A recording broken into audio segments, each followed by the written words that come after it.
September Planning and Zoning meeting to order.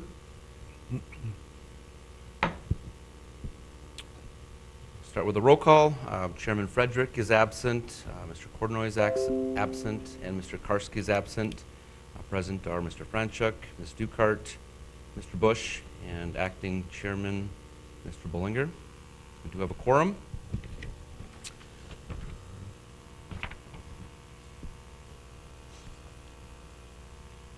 Order of business, any changes or corrections to the order of business? Mr. Chairman, there are not. Thank you. All right. Entertain a motion to approve the order of business as presented. So moved. Second. Motion by Mr. Bush, second by Ms. Dukart. Any further discussion? Hearing none, all in favor say aye. Aye. Opposed, same sign. Motion carried. Minutes of the August 19th meeting were presented for review. Anybody have any questions, comments, or motion to accept or deny? I have one correction, minor correction, number 2 under PUD. I second a motion, and it doesn't say my last name. I think I should have that in there. Record reflect, we'll add Ms. Dukart to the motion. Did you get that? Thank you. Okay, with that, anybody care to make a motion to approve with the changes? I'll make a motion to approve the minute. Motion by Ms. Dukart. I'll second the motion. Any further discussion? Hearing none. All in favor of approving the minutes as presented, signify by saying aye. Aye. Aye. Opposed, same sign. Motion carried. All right, takes care of the formalities. Get into the action items, starting with item number 1, preliminary plat request to consider a preliminary plat for the replat of lots 1 through 7, Block 5, Pinecrest First Edition. This has been before us before. Mr. Hadley, are you kicking this off? Thank you, Mr. Chairman. Yes. This item was tabled, as you know, from last month's meeting. There was a number of engineering and other items to resolve or discuss. I believe the applicant has done that. Engineering has provided some feedback of all those items that need to be addressed prior to a final plat being done. Obviously, engineering's here. The applicant is here. They have another presentation to give as well, and they can address those items. If you remember in the staff review, there were 19 conditions of approval. I think one of the topics that we talked about before that were kind of a hot topic that hasn't been resolved is the private agreement with the adjacent landowner. And that adjacent landowner feels he has a right, and my suggestion to the commission would be that that item be resolved. I don't believe the applicant feels that they have that responsibility to that owner because there are different parties involved and it's a different development. My suggestion would be that we would add condition number 20, that the applicant would resolve that issue prior to coming back for a final plat review through this board. Is that in regard to the trees or the fence? The fence. Fence, okay. Yeah. The deed restriction or the screen between the commercial properties to the east, I feel is valid, and I think that's something that we had talked about and discussed. So that would be included in their development agreement. With that, I don't think I have anything else to add to that. I haven't had any more comments from the public. Haven't really had any more dialogue on this project except with the applicant. So with that, I'd maybe let the applicant address some of those items, and then if engineering has any comments or if they have any questions on clarifications for the conditions of approval, then we can move beyond that. And then it's a public hearing, obviously. Very good. The applicant would like to come forward, state your name and your presentation. Good morning, Commission. Blake Carlson here, an architect working on behalf of the owner here. So continuing our discussion from last month, I have a few updated slides. Again, we received the comments back from engineering. Our engineer and surveyor has been working on that and are addressing and resolving these issues. We've updated some of our street section based on our discussion last month. We'll show you some images of that. We want to continue the discussion on a few of these unresolved issues, one of them being the street parking, and then as well as buffering to the east commercial lots, and then to the north, Mr. Decker's property. So I guess if we maybe just go through the slides here, you've seen these. I don't have a clicker up here, so I don't know. Fair point. Oh.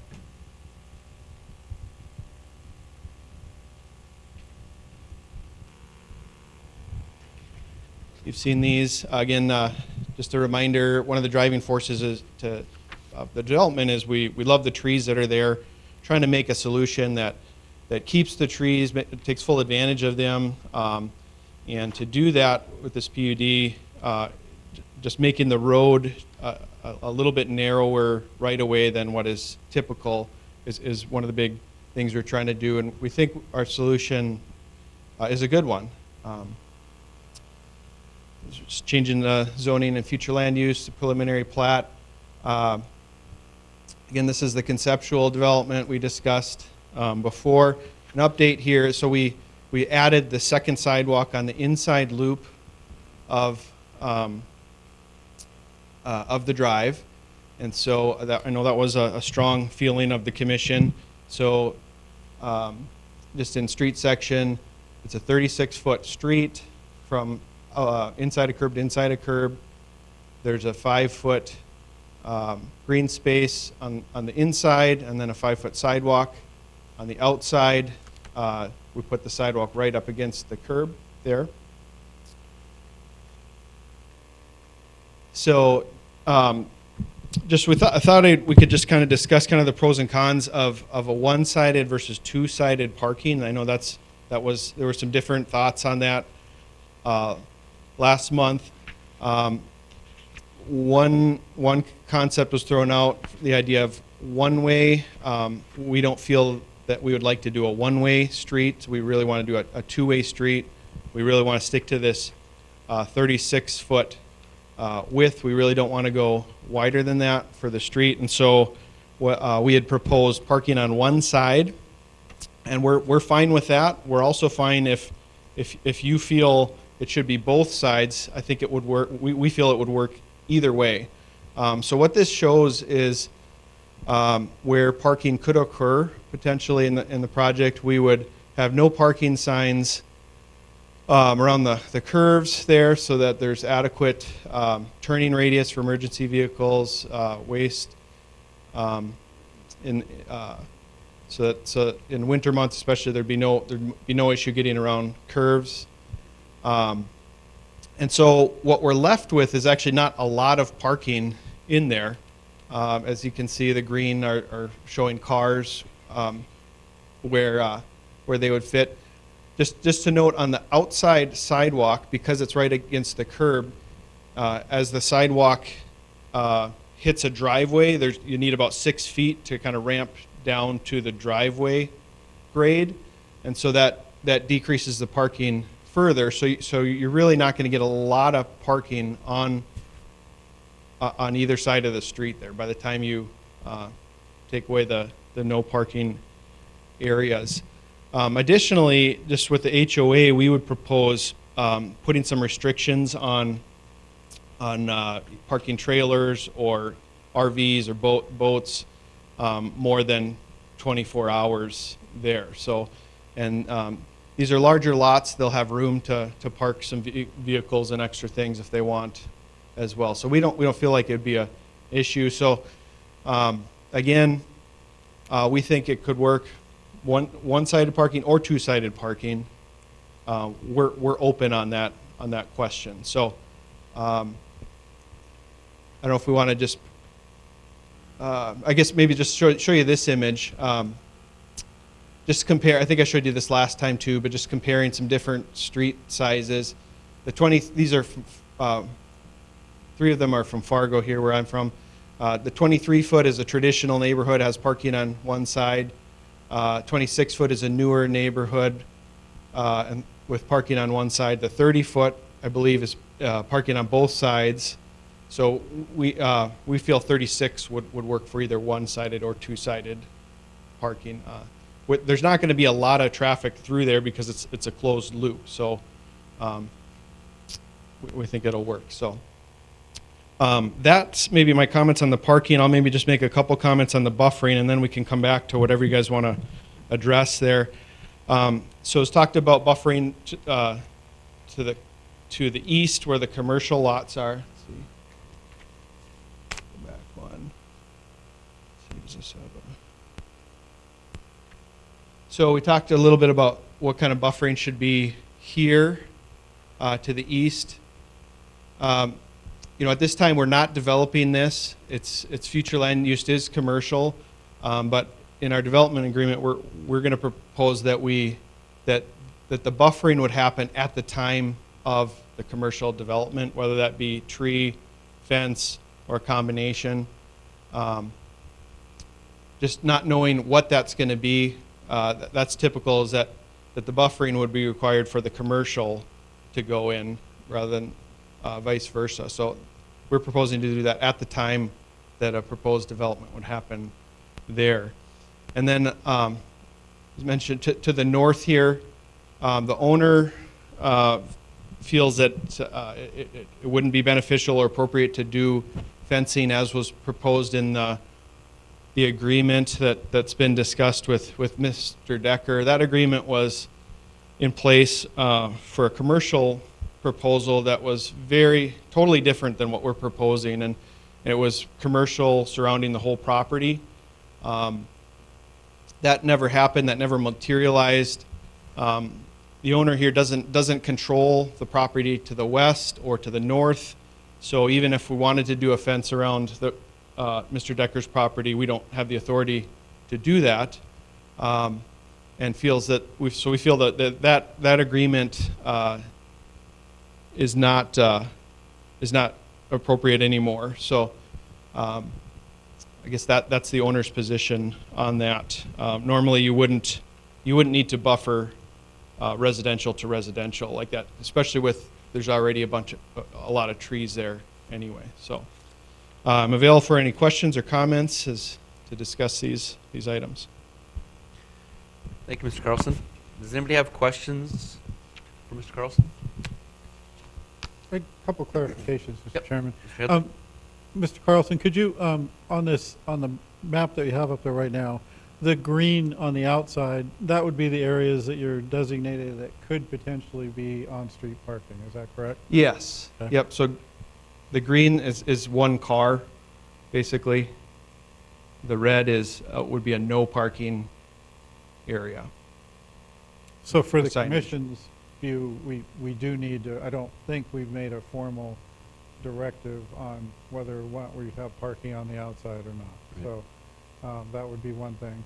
Mr. Carlson, also, could you address, do you have any concerns or questions or clarifications on the engineering comments that were provided?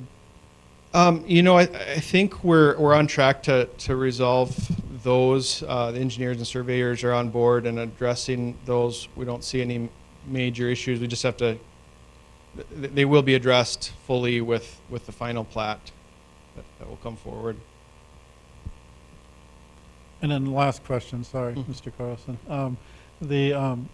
The agreement, this development group, maybe for the commission's benefit, is it the same group that developed Pinecrest before, or is it a mix? It's a different group. It's a different LLC that owns this property to the south. The original group dissolved. That there was a contract over some of the Frenzel land to the north and the south that never was purchased. The deal never materialized. Some of the same players are in on this development, but it's a different team. It's a different ownership. It's a totally different concept. So it really doesn't, the agreement really can't work with this new proposal. Sorry, and thank you. The reason I asked that of you was to clarify my initial comments on condition number 20. So that could be something that would be resolved prior to final plat. Okay. Have our legal staff discuss with their legal staff on whether or not that's a valid condition for us to place on it. if it is, we can surely put it on the final plat. Okay. Okay, thank you, Mr. Hadley. Any other questions for Mr. Carlson? I just wanted clarification. There will be sidewalks on both sides? Correct. For Sidewalks all on both parties? sides. Okay. I guess I like the parking, or the driving going both directions. Yes. Parking, no parking around the corners is great because it's a visibility issue.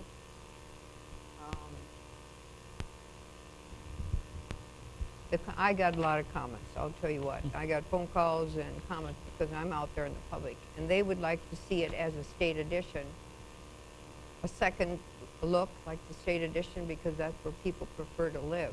So the nicer we make that, the more money they're willing to pay for these lots. One of the comments was make them bigger and less. So for me, it's hard to tell, but I think they're all still about 16 to 18,000 square feet, right? Yeah, actually, the large ones are about an acre, 40,000 square feet.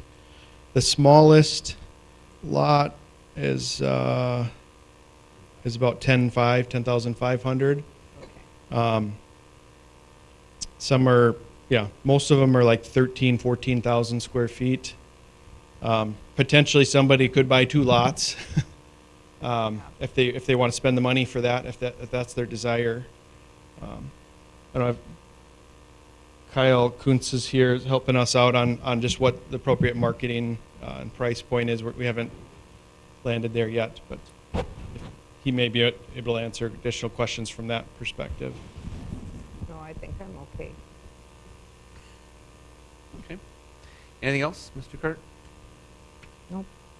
Okay. Personally, I think, I mean, I'd prefer to see a two-way. I like the sidewalk on both sides, obviously, and then the parking. I think it appears that you've addressed most of what our concerns were at the last meeting. Any other comments, questions from Mr. Carlson? I think the parking on 2 sides is going to be necessary. If you take the parking to one side, then that's pretty thin for that many homes. Sure. I agree. Okay. You have anything else, Mr. Carlson? Maybe just one more note on the parking. If we did do 2-way parking, if there was an emergency vehicle that had to get in the winter, and there's 2 trucks on either side, there's not a lot of traffic going through there. At the very least, a car coming the opposite way could stop or back up. I think we have enough room there for those kinds of rare situations. So especially when we prohibit the parking on the corners. So, Sure. Thank you. And one more question. There's just one way in and out, right?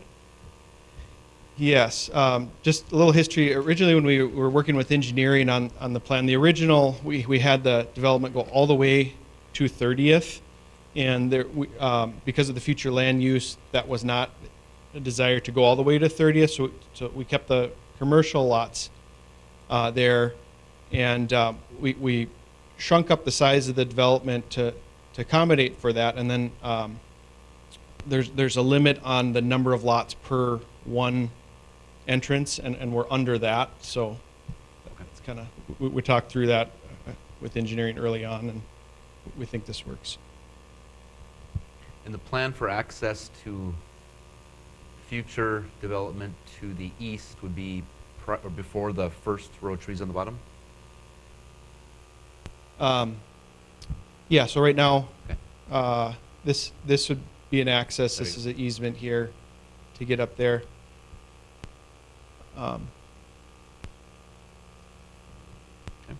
Yeah. Okay. Thank you, Mr. Carlson. I've got one more thing. I'm assuming the flared entry driveway as opposed to the 90-degree that's shown on this plat that I'm looking at, that's correct, right? Down For here? entry? Nope, up above. Up here. Yep. The curved on that one lot lost a little bit, it looks like, and to the right. Whereas what I'm looking at on the plat here, it looks like it's a 90 on it. Okay, yeah, so the plat doesn't represent the roads, that's Okay. just the easements, or the right-of-ways there. There's a few details we have to update, just the radius corners on the plat. So that's one of the one of the things that you'll see for final plat. Okay. Very good. Anything else?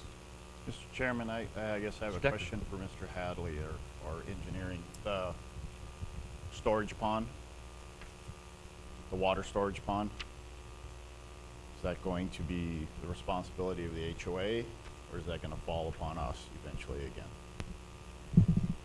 Well, I think we've had this discussion in the past that, you know, the city doesn't really want to take on those ponds for maintenance, but inevitably, historically, I guess, we have ended up with those ponds when HOAs haven't been able to be put together and haven't moved forward.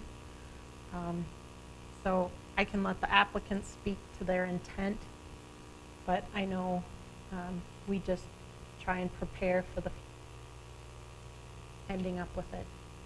I don't have a better solution for you at this point in time of how we handle those ponds. So then without are we going to make a requirement that that pond is built to a specific, We would have that requirement either way. because what we've dealt with in the past with these developments and their ponds? And that requirement would be a condition of the final? Mr. Mayor, if I just mention, we discussed that with engineering too, and if the city would prefer to, we could dedicate the pond area to the city, but I guess, again, we do it either way, whatever the preference of the city is, or the homeowners association deal with it.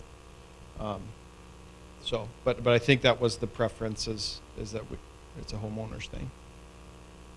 Then I have a couple other things. I see no park in this area. Is there not a requirement or ownership group? Are you paying the park district to not have a park? Our plan was to pay the fee in lieu of a park at this point. Yep, We did. They have worked, sorry, they have worked with Park and Rec, and they are working those details out. I don't believe Park and Rec has designated a park in that area. We have a lot of development out there and there's no park. None. So we have a lot of children that are going to be traveling because there is no park. We have nothing out there. You have 2 apartment complexes. You have another housing development to the west, no park. This won't have a park. I would say that, I guess, one option, Mr. Carlson, is that you could reach out to Park and Rec and say there's a concern for lack of parks, and if there was the ability to use some of the other property that's available out there that you have to utilize as a park, maybe that would be an opportunity to not pay in lieu and have land that they could develop as a park. Might be an option. Sure, I'm happy to circle back with them here. Our initial conversation, I guess, they seemed very comfortable with what we had proposed, but we're willing to have that conversation again. Maybe you can reference it. I think we probably have a concern as a group here that that area does have a number of lots platted and a number of other homes planned, not just in your area, but throughout that little region. And yeah, the mayor's correct in that we don't have any plans for anything out there. And I guess my other thing would be the agreement. LLCs come and go. We all know that. And I think that needs to be rectified. Yep. I agree with President Decker and Mr. Hadley. Okay, any other questions? Mr. Carlson? Okay. Thank you. Anybody in attendance speak for or against? Mr. Decker? Mr. Decker? Good morning, Doug Decker, 1603 30th Avenue West.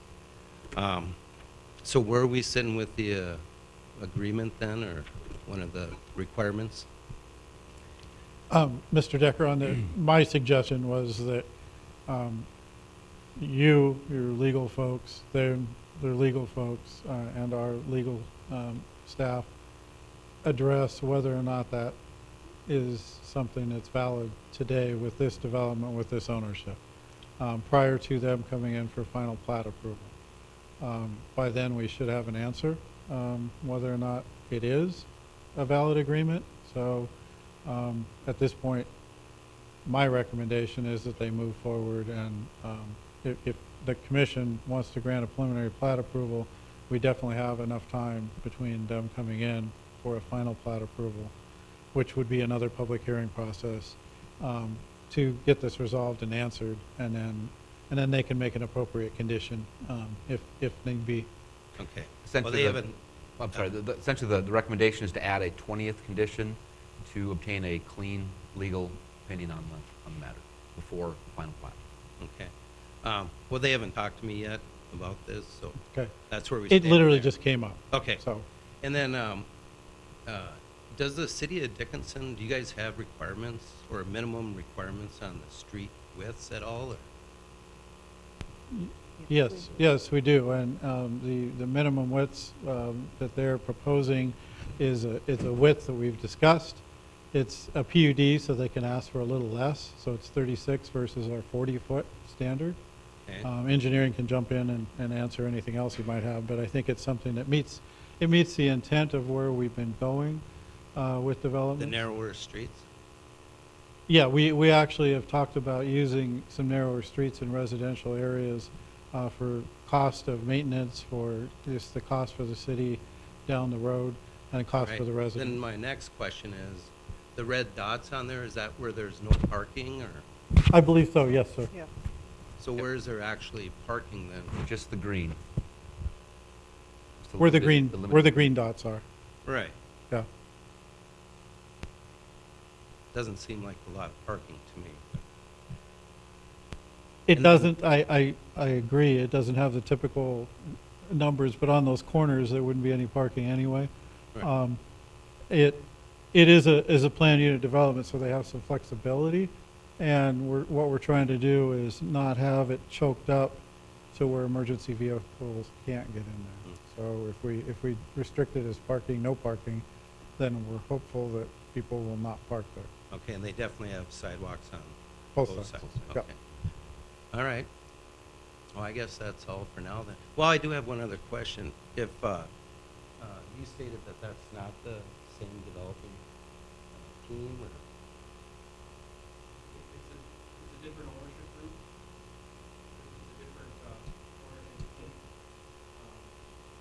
The original agreement involved development of all the land around there, Pembroke, and that deal never happened. Well, I'm not saying that. I'm just saying who's involved with this team. It's an LLC. Excuse me, you probably want to come to the mic.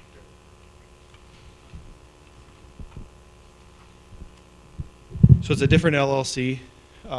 Some of the same owners in the LLC are involved as before, but not all of them.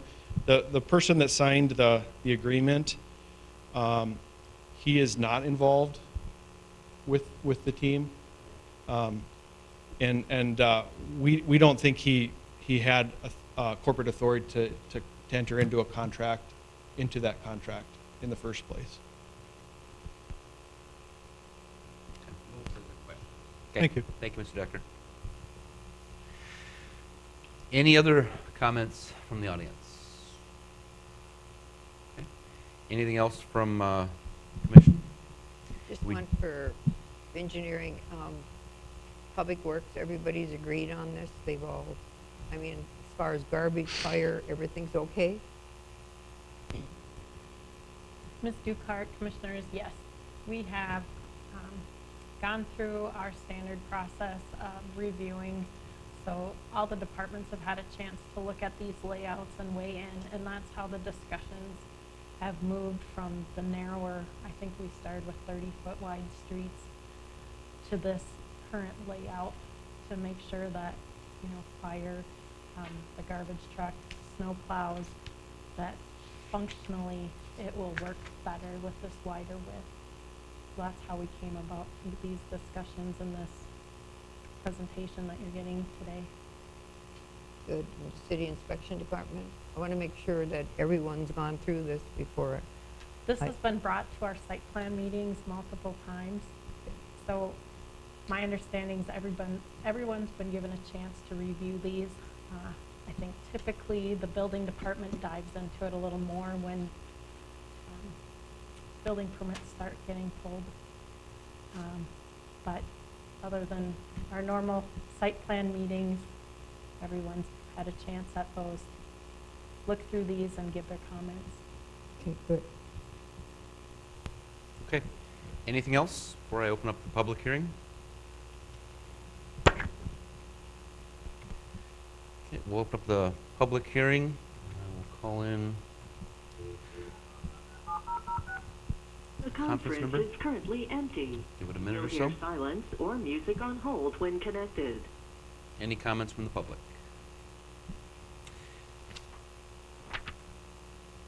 And as a point of reference, do I need a public hearing on all three motions? You need it, yes. Okay. But that's on, this one is just one motion, this particular. The next item, Gotcha. yeah, has three. Okay, anything from the public? I'm hearing nothing. So with that, any other comments from commissioners? Or staff?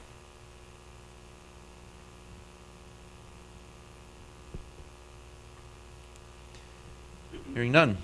If we are ready, I would entertain a motion to approve or deny as presented.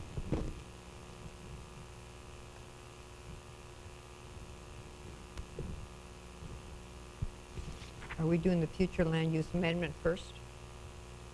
The preliminary plat. Preliminary plat. This is the carryover from last Okay. month, so it's preliminary plat for Pinecrest. The other three, the Flum, the rezone, and plat are all together in the next series. Okay, I move the City of Dickinson Planning and Zoning Commission recommend, I'm on motion 3, am I right? Motion 3, yep. Okay. Approval of the preliminary plot of Pinecrest 2, second edition as depicted in attachment A with conditions, and also adding 20 Yep. as meeting all the requirements of the Dickinson Municipal Code and also being in the interest of the public health, safety, and welfare. Okay, we have a motion. Do we have a second? I'll clarify that. Yeah, Mr. Chairman, just to clarify, condition number 20 would Yep. be something similar to applicant shall resolve legal issues with private agreement prior to final plat being heard by the planning commission. Is that appropriate? Okay, for a motion, do we have a second?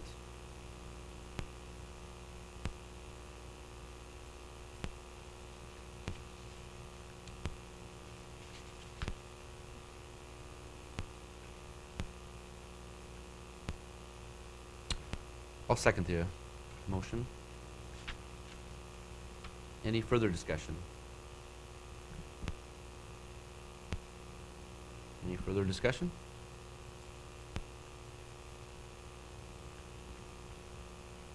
Hearing none. Call for a vote. Ms. Dukart? Aye. Mr. Franchuk? Aye. Mr. Bush? Aye. And Chairman votes aye. Motion is approved. Thank you. Okay. Moving along to item number 2. Okay, so we'll take these three individually. Same area. To consider a future land use amendment from industrial to residential for all of Block 1 of the proposed North Energy Center residential subdivision located in the east half of the southwest quarter of Section 16, Township 140 North, Range 96 West in Stark County, North Dakota. Director Hadley, start that off. Yes, this was an item that was changed in 2013 by the current owner, and we're changing it back to, from industrial to residential. There's an existing home site there. It does meet kind of the intent of the general direction of where that area hasn't developed. It stayed kind of more of an agricultural, rural residential. The location is just west of RDO on the truck route. So basically, the FLUM is just changing the designation from industrial to residential, so they can then rezone it to do a residential subdivision on the south 20 acres or 19.7 acres to the south adjacent to the frontage road of the truck route. The plat is obviously a preliminary final plat that would create those lots and then legitimize the industrial 20-acre lot to the north. With that, Mr. Tews is here, and obviously KLJ, the representative that did the work, is here. I don't know that staff has any real concerns with it. I mean, it was part of our future land use plan initially, and then so it was changed. And we do have a little bit of a hodgepodge, I guess I'll call it, of some industrial that's scattered to the west of this that, you know, would be nice to maybe clean up and turn to agricultural, residential at some point in time too, but it has nothing to do with this particular owner. I see this being a good general rural development down the road. And with that, I think just have the applicant, I haven't got any comments from anybody in the public on this either, so maybe the applicant can add something to that. There's not a lot of conditions of approval on it either. Very good. Is anybody here to speak for the applicant? Mr. Tews, is that you? Tracy Tews with Dickinson Energy Park. Yeah, I really don't have any further comments. Development has kind of changed in that area since 2012, and there is a house on there, and we do have a purchase agreement on that property that somebody would like to take over that house. So. Very good. Any questions for the applicant? And actually, I wasn't able to open up the map. I have a general area where it's at, but does anybody have a layout exactly where we're talking? Through that map? Yeah, we weren't able to open it.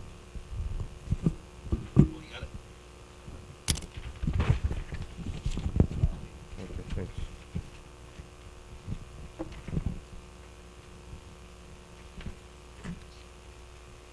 It was, the house was Mr. Kuntz's house, Larry Kuntz, and it's the house in between Simon Kuntz's and RDO Equipment on the north truck bypass.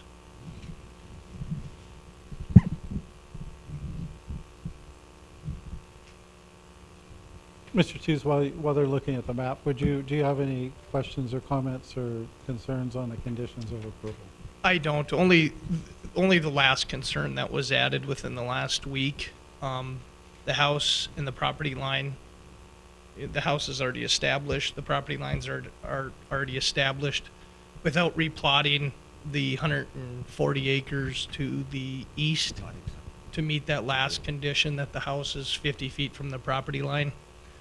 So I really don't agree with that one because I really don't want to plot or replot the land to the east of it. So the garage is a 26-foot garage, and I believe it's 12 foot off the property line already. So from the house to the property line, it is 36-ish feet.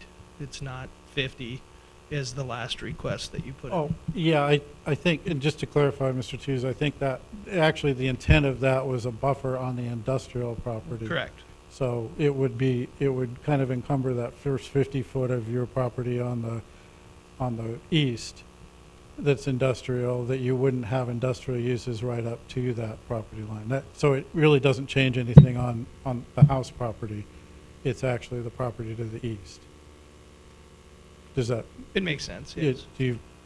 Well, what do we do? Do we replot it, or do we just put a condition on it? You can just deed restrict it to, I mean, right now you own it, but I mean, you can just deed restrict it that if you sell it to someone, that they can't build their industrial buildings and put their industrial development within that 50-foot area. Sure. So yeah, we didn't want to encumber the house lot. It was the other side. So. Okay. Thank you.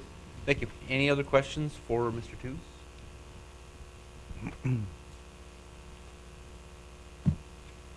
Anything from the commission? Anything from engineering or city staff? Okay, thank you, Mr. Toots. With that, we'll open up a public hearing on the motion on the future land use amendment request. We are already dialed in to the conference number. So give it a minute. If anybody's joined us, I didn't hear anything. Mr. Chairman, if there's anybody here. Anybody here that would like to speak for or against?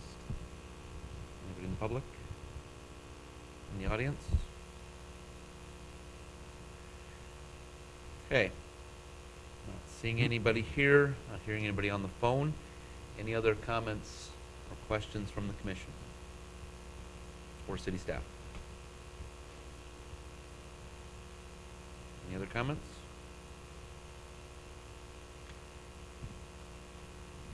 Okay, with that, we'll entertain a motion. We've got to do these motions one at a time. There's 3 of them. Future land use, it's the rezone, and the final plat. I'll make the motion.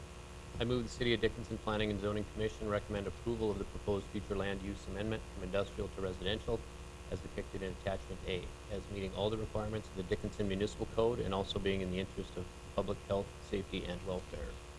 I'll second it. We have a motion and a second. Any further discussion? Any further discussion? Hearing none. All in favor, signify by saying aye. Aye. Aye.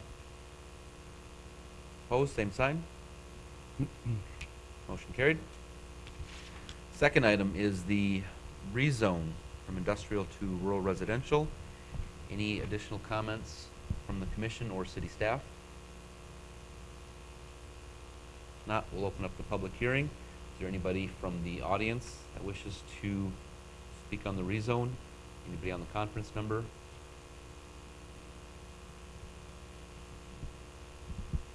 Seeing and hearing none, we'll entertain a motion on the rezoning application from industrial to rural residential. I move the City of Dickens Planning and Zoning Commission recommend approval of the rezoning application for all of Block 1, proposed North Energy Park residential subdivision, east 1/2 of southwest 1/4 of Section 16, Township 140 North, Range 96 West, Stark County, North Dakota, as depicted in the attachment A, as meeting all the requirements of the Dickinson Municipal Code and also being in the interest of the public health, safety, and welfare. I'll second it. There's a motion and a second. Any further discussion? Any further discussion? Hearing none, all in favor signify by saying aye. Aye. Opposed, same sign. Motion carried. Last one on this item is the final plat for North Energy Park residential subdivision. Any comments from commissioners or city staff? Any comments? Hearing none, we'll open up the public hearing. Anybody in the audience have any comments for or against? Anybody on the phone have any comments?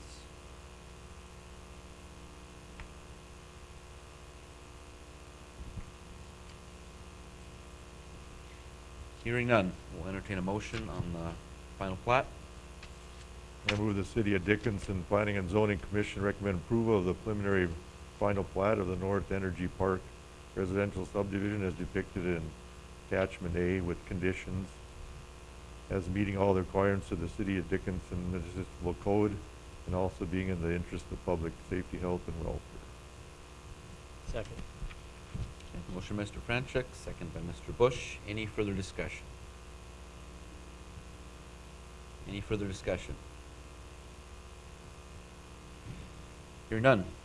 All in favor of approval signify by saying aye. Aye. Aye. Opposed, same sign. Motion carried. Thank you, everybody. That gets us through the action items. Anything else before we enter into our work session? Nope. Commissioners? All right. Thank you. Mr. Tooze, do you want your maps back, or? Thank you. Thanks, everybody. Okay, Starting on the work session, we've got 4 items. First is the West Villard district change, and we've got a memo Need that. and some verbiage change. Mr. Hadley, oh, Mr. Josephson, sorry. Yes. Good morning, Commissioner Bollinger, Commissioner Steve Josephson. Just to give you a little background behind all of this, the city planning and zoning staff is looking over Chapter 39, the zoning ordinance, and looking at ways to rewrite it and maybe simplify it and reorganize it and try to bring it up to date. As part of this, what we plan to do is we plan to come back in the near future with the specific individual chapters to do workshops on them and to take action on them. But before that, wanted to get your comments on some individual items that are proposed for inclusion in it. Some of these are things that would implement policies in the comprehensive plan, and some of them are just things that we found that probably need to be updated and have some clarity. So the first thing we wanted to discuss was the changes to the West Villard overlay district. When this district was created several years ago, it was created because there were a number of viable residential properties that had been zoned to commercial. And the problem was that if they were destroyed, if there was a fire or whatever, the property owners could not build back. They were considered as legally non-conforming. The idea was that these housing units, most were in good shape, that if something like that happened, they would be considered legally conforming and would be able to be rebuilt. Had some discussions with Planning and Zoning Director Hadley about this.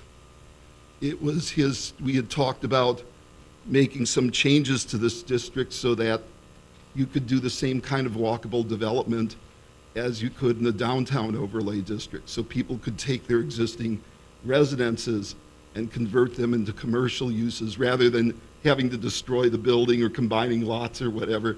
They would be able to convert their buildings and and do the kinds of uses in them that would be walkable uses, and then be able to integrate with the commercial zoning district that's on West Villard right now. One of the other things in here was a change to about rebuilding. There was a portion in here that was inadvertently changed from, that would allow for, as I said, that would allow for these to be legally conforming uses.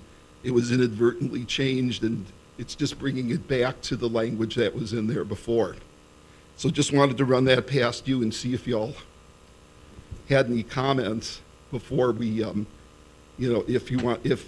if you have any comments on the proposed changes to the West Villard overlay district, before we make the proposed changes to the zoning ordinance. And this is 1 block north, 1 block south?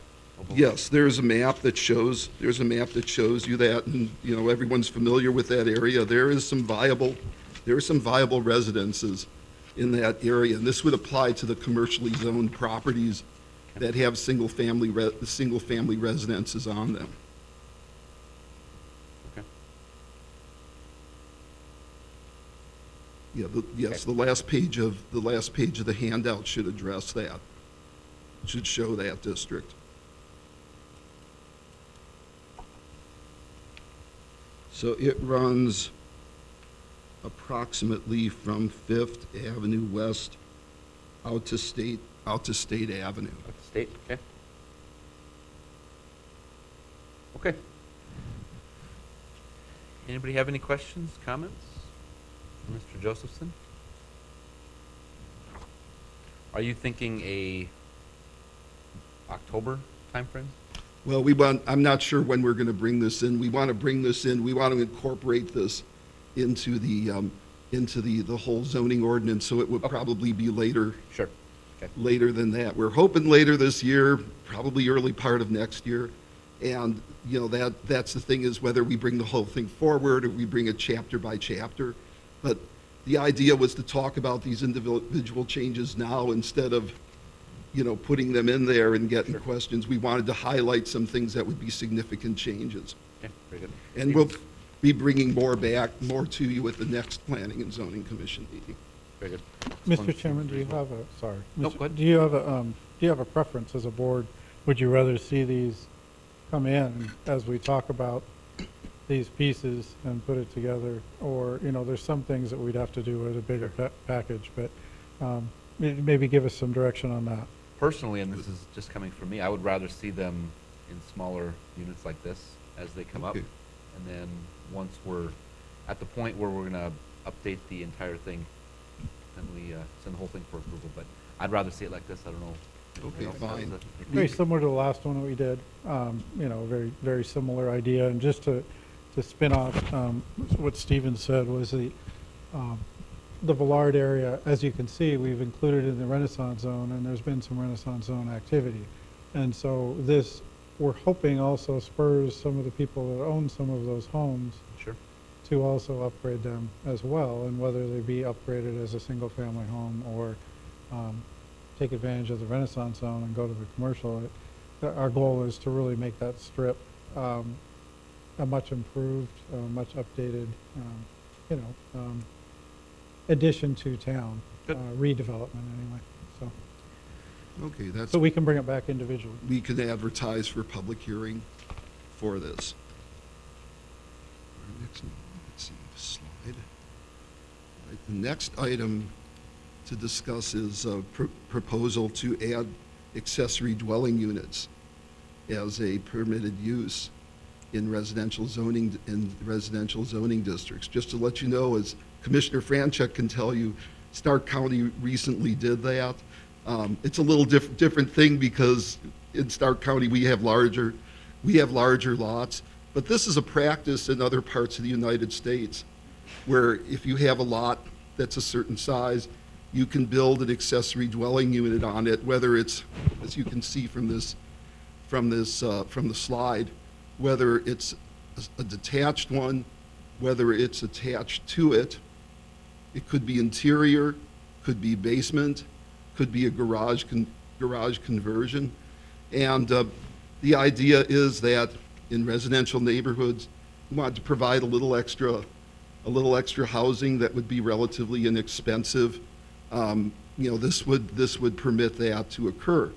You've got in front of you, we took a zoning ordinance from a city in Kansas and used that as a model for this. So the proposal is that the minimum size of an accessory dwelling unit would be 400 square feet, and then the maximum size would be 900 square feet.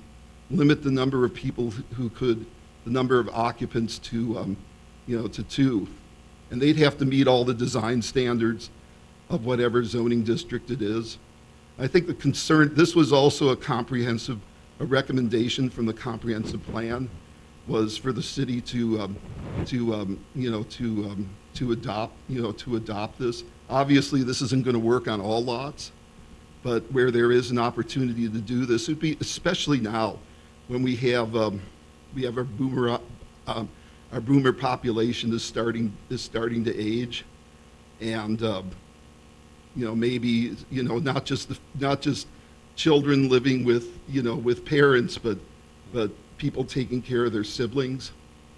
It's not necessarily limited to that, but it's an opportunity to build a smaller unit for people to live in. The other thing that we're proposing here is that under this is that the property owner has to live on the property. It doesn't matter if they live in the primary structure or in the accessory unit, and also they would not be able to divide that out and sell that out at another date. We also have a provision in here that it's got to be at least a month rental time, so it can't be used for short-term rentals. So just wanted to get some feedback. There are not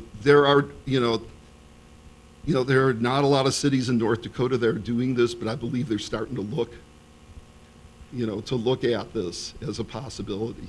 Are there minimum lot size requirements, or is that addressed with coverage? That would be addressed with coverage. So that doesn't change at all, that stays static as it is now. Right. You're just allowed to build if you have the extra space. Mhm. And Yes. these are currently allowable in commercial areas, but not residential? In commercial, yes, and the way the code is written is it's got to be something that, like, if you're an employer and you want to provide some housing for an employee, but it's based upon that. The city also allows for caretaker residence on commercial properties, and you might see those on things like mini storage. So, but it allows it in commercial.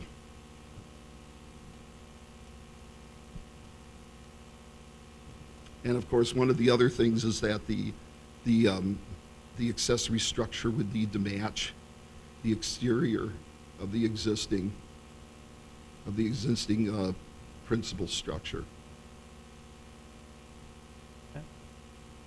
And it would be permitted. It would need to go through all the permitting and site review and so on. Any other comments, questions? Commissioners? Mayor Decker?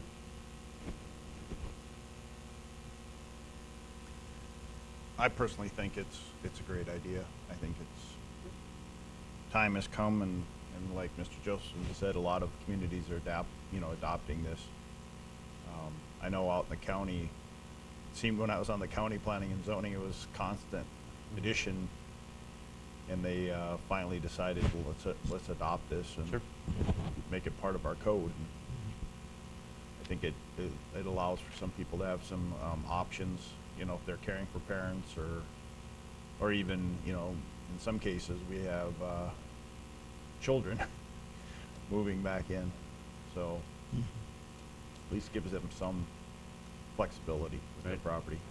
If I could just add on to Mayor Decker's comments, I came here during the boom, and there could have been some opportunities and I think there were people who couldn't come here, or they struggled because, yeah, they were getting good salaries, but the price of renting places or buying places was pretty high at that time. And had there been accessory dwelling units, it might have been a less expensive option, viable option for, especially for people who are service individuals. Maybe as I said, the salaries were good, but the cost of rentals was, and purchasing land was pretty high at the time. So this would be another option, for housing.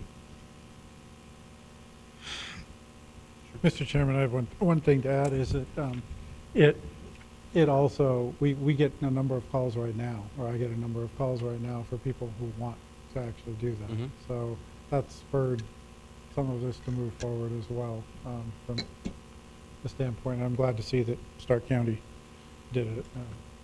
Stephen and I discussed it, and I think it's really an appropriate time. I've lived in a number of communities that have this, and varies from affordable housing to kids, to mother-in-laws, to whatever. But it does fit in quite well into the neighborhoods, and you don't really notice it. Yeah, and it fits the current environment. I just read that the percentage of 18 to 29-year-olds living with a parent is at a generational high, so it's happening. There's going to be a need for it. I think it's a great thing to address proactively. Okay. Anything else? I have a question, came up to me in my job yesterday. Does the county, and this is for you, Steve, on the county, do you have an ordinance that said the garage cannot be higher than the house? You know what, I'd have to go back and look at that, but yeah, at this point, yes, so we changed, but the previous ordinance was that, that the accessory structure couldn't be higher than 15 feet. So it was recently changed so that the heights can match. Because out at the Lutz subdivision, they're mostly manufactured homes, so Which subdivision? Lutz? Oh, that's actually in the city's jurisdiction, Yeah, I know. so. People can always come in and ask, if it's out in the county, they can always come in and ask for a variance. But that applies to residential structures, not to agricultural ones. No, it's residential, and I never Okay. heard of that before, so, okay. All right, anything else on work session item number 2, accessory dwellings? If not, we'll move on to mining overlay district. Oh, which one? Oh, the mining overlay district. I had my papers in different order. Okay, this is another proposed change based on a comprehensive plan policy. And we actually looked at an ordinance that I believe it was Beulah, Beulah has. And the issue is there are areas where there had been underground mines that had been built, and I know in some parts of North Dakota people had inadvertently built over them or had built over them, and then subsidence occurs and the building can collapse, or sometimes in areas where you have underground mines and it's agricultural, you can see holes falling and with the holes coming down and whatever. And the idea behind this was that the overlay district would be in the Lehigh area where some of the coal mines were. It's proposed for that. The map that you have here is one that comes out of the comprehensive plan. And the idea would basically be that if you find out that you're immediately over a mine, the only kind of structure that could be built is an agricultural one. That's not going to be occupied. Otherwise, residential dwellings would be set back a minimum of 500 feet from identified underground mines. Other places where you would have people assembling would be 300 feet. And then they need to bring in some documentation, which they could actually obtain from the state, showing whether or not there's subsidence issues that exist. I don't really anticipate that we're going to get a lot of people, coming in for building permits in this area, but you never can tell. So the idea is that somebody doesn't build over this and then suddenly, you have subsidence and the structure collapses. All right. Not something you'd typically think of, but And again, this is something I've done some research, and there are other states, that, and communities like Ohio and Illinois had a fair amount of documentation on this. The city of Pittsburgh has an ordinance about abandoned mines. So as I said, I don't anticipate that we're going to, given the area where those mines are, that it's all agriculturally zoned anyway. But, I think this is one of those, for the good of the public, when you're, good of the property owner, if you're going to develop something, at least make sure that it's not over an abandoned mine, or if you're going to, so it's meant to reduce the risks of building a building and then having the incident of subsidence. okay. Sounds reasonable. Any other comments or questions for Mr. Josephson? I don't have anything. Fourth item under work session, public district development standards. Yes, Commissioner Bollinger, commissioners, the city currently has a public zoning district, and that's used for things like schools and municipal buildings and so on. There are no development standards in that, and we ran into that when the courthouse was going to expand, and there was discussion about what the setbacks were.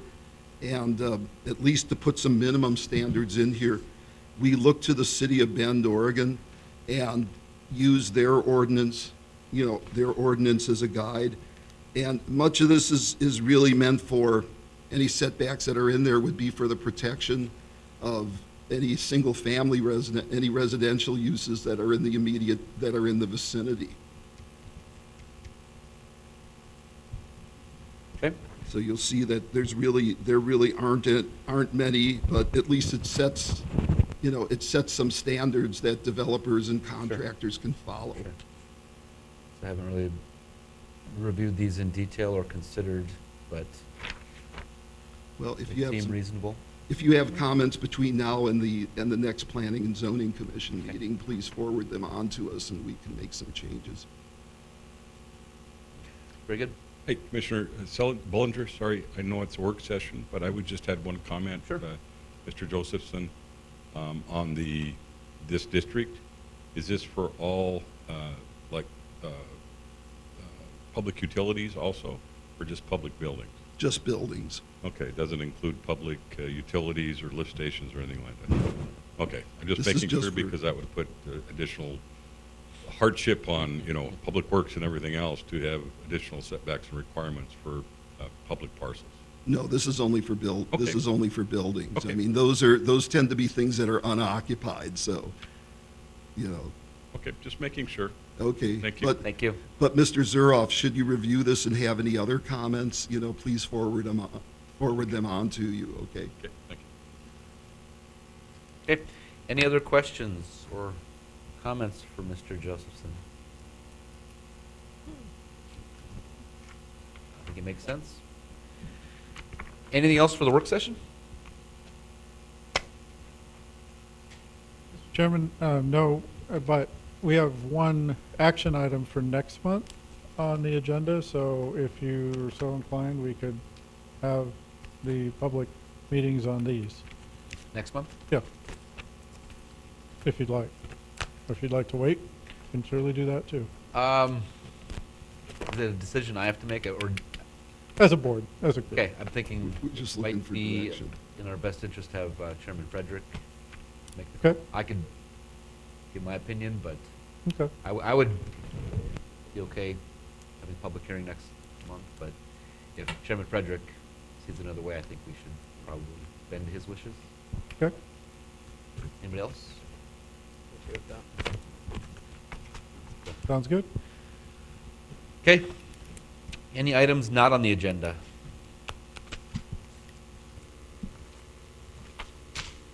Anything else? Any public issues of concern from the city?